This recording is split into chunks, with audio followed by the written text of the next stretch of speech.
इस वीडियो में आपका स्वागत है। आज फिर आपके लिए एक नया कहानी लेकर आए हैं। हमें उम्मीद है कि ये कहानी आपको अच्छी लगेगी। अगर आप इस चैनल पर नए हैं तो चैनल को सब्सक्राइब कर ले और वीडियो को पूरे अंत तक देखिए ताकि आपको अच्छी जानकारी प्राप्त हो सके। बागेश्वर धाम, क्या और कैसा है बागेश्वर धाम? जानिए कैसे पुरोहिताई से चमत्कारी बाबा बन गए। धीरेन्द्र शास्त्री की राम कथाओं का प्रसारण एक टीवी चैनल पर होता है।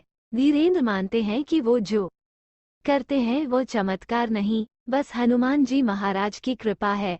बागेश्वर धाम पॉपुलैरिटी देश भर में पिछले एक हफ्ते से बागेश्वर धाम की चर्चा हो रही है। मीडिया में भी यही नाम छाया हुआ है। बागेश्वर धाम के धीरेन्द्र शास्त्री के चमत्कार के बारे में लोग जानना चाह रहे हैं। आज हम इसी पर बात करेंगे कि क्या और कैसा है बागेश्वर धाम, आखिर क्यों यहाँ के बाबा इतने पॉपुलर हुए हैं।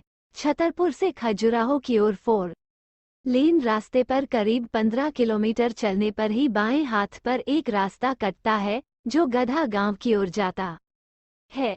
रास्ते पर लगे बोर्ड और होर्डिंग्स से ही अंदाजा हो जाता है कि ये रास्ता आम नहीं है। चौराहे पर खड़े ई रिक्शा और टेम्पो 10 से 20 रुपये में बागेश्वर धाम सरकार तक ले जाने की आवाज लगाते हैं। पहाड़ी पर स्थित है बागेश्वर धाम। बने हैं 2 मंदिर ऊंचे नीचे व उबड़ खाबड़ गड्ढों से भरे रास्ते पर 2 किलोमीटर चलने के बाद शुरू होता है गधा गांव, जहां इन दिनों श्रद्धालुओं और दुखियारों का डेरा है।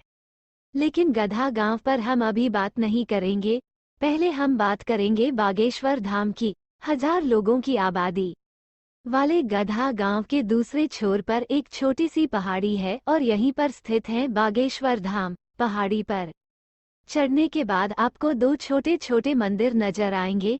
इनमें से एक है भगवान बागेश्वर महाराज यानी शंकर जी की छोटी सी मैया। ये इतनी छोटी है कि शिवलिंग को स्पर्श करना हो तो झुककर भी एक आदमी मुश्किल से जा पाए। बागेश्वर धाम के नाम के पीछे की कहानी यहाँ के सेवादार दीपेंद्र बताते हैं कि ये चंदेल कालीन प्राचीन मंदिर है, पर इसे बागेश्वर क्यों कहते हैं इसके बारे में उन्होंने बताया कि चूंकि इस पहाड़ के आसपास घना जंगल था जिसमें बाघ घूमते थे, इसलिए इसे बागेश्वर कहते थे, जो अब बागेश्वर बोला जाने लगा है। महादेव की इस मैया के पास ही बना है बालाजी धाम, हनुमान जी महाराज का नया मंदिर। बागेश्वर धाम महाराज के आचार्य धीरेन्द्र शास्त्री इन्हीं बालाजी के उपासक हैं और कहते हैं कि उनको इन्हीं की सिद्धि मिली है और इन्हीं के दम पर वो लोगों का भूत व भविष्य बताते हैं। पेड़ से चिपटकर चीखते चिल्लाते मिले। लोग बालाजी के मंदिर से सटकर ही लगा है एक बड़ा सा पेड़, जिससे चिपटकर लोग चीखते चिल्लाते रहते हैं। इसके बारे में दीपेंद्र कहते हैं कि ये प्रेत बाधा से ग्रसित लोग हैं जो यहाँ मंगलवार और शनिवार को आते हैं। इस पेड़ में पॉजिटिव एनर्जी है और उसे छूकर या उससे चिपटकर इन लोगों के दिमाग पर छाई नेगेटिव एनर्जी दूर हो जाती है। यही हमें कुछ लोग ऐसे भी दिखे जिनको जंजीर से बांध गया था और वे जमीन पर लोट लगा रहे थे। इन 3 जगहों के आसपास बैरिकेड लगाई गई है और दिलचस्प ये है मंदिर से दूरी बनाने के लिए लगाई गई बैरिकेड पर ही काले, लाल और पीले रंग की पौटलियां बंधी हुई हैं। इन पौटलियों में अलग अलग फरमाइशें या श्रद्धालुओं की मन्नतें हैं। काले में प्रेत बाधा से मुक्ति तो पीले में शादी ब्याह की मन्नत तो लाल में सामान्य कामकाज करवाने की अर्जी। लोगों में अटूट भरोसा, जो मांगा वो मिलेगा। झारखंड की गुमला जिले से आया शैलेंद्र सिंह का परिवार लाल कपड़े में नारियल बांधकर बैरिकेड से बांध रहा था। हमने पूछा ये क्या कर रहे हो तो मुस्कुराते हुए कहा कि बालाजी महाराज के दरबार में अर्जी लगा रहे हैं, कुछ मांगा है। हमने पूछा किसने कहा ऐसा करने को तो बताया कि सब कर रहे हैं तो हम भी कर रहे हैं। भरोसा है, जो मांगा वो मिलेगा। हाँ, इतने लोगों को मिला है तो हमें भी मिलेगा। यहाँ आने वाले अधिकतर लोग ऐसे ही हैं जो सुनी सुनाई सुनकर चले आ रहे हैं। सामुदायिक भवन में मिलते हैं धीरेन्द्र शास्त्री। इन 2 छोटे छोटे मंदिरों के दर्शन कर नीचे उतरते हैं तो वहीं पर बना है आचार्य धीरेन्द्र शास्त्री का वो स्थान जहां वह रहते और जनता से मिलते हैं। पहाड़ी के ठीक नीचे ये 2 मंजिला इमारत गांव की पंचायत का सामुदायिक भवन है, जिसमें धीरेन्द्र ने लोगों की सहूलियत के लिए ठिकाना बना लिया है। इस परिसर में एक तरफ से लोग आते हैं और दूसरी तरफ से दर्शन कर निकलते रहते हैं।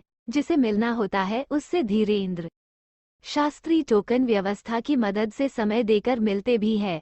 आने वाले लोगों की समस्या सुनने के बाद उनको पेशी पर बुलाते हैं। पेशी का मतलब कोर्ट कचहरी नहीं, बल्कि सामने पहाड़ी पर बने मंदिर में 5 या 10 बार आना होता है। अर्जी लगाने के बाद यही पेशी होती है। लोगों को भरोसा है कि पेशी और बालाजी के दर्शन के बाद दुख दर्द दूर हो जाएंगे। इस तरह बड़ा होता गया धीरेन्द्र शास्त्री का दरबार। धीरेन्द्र जहाँ पर बैठते हैं वहीं पीछे की तरफ उनके दादा सन्यासी बाबा के बैठने का स्थान है। बेहद सामान्य तरीके से रहने वाले धीरेन्द्र शास्त्री कैसे बागेश्वर धाम सरकार के नाम से जाने जाने लगे, ये पूछने पर उनके मित्र रिंकी सिंह बताते हैं कि इनके परिवार में पुरोहिताई का काम होता था।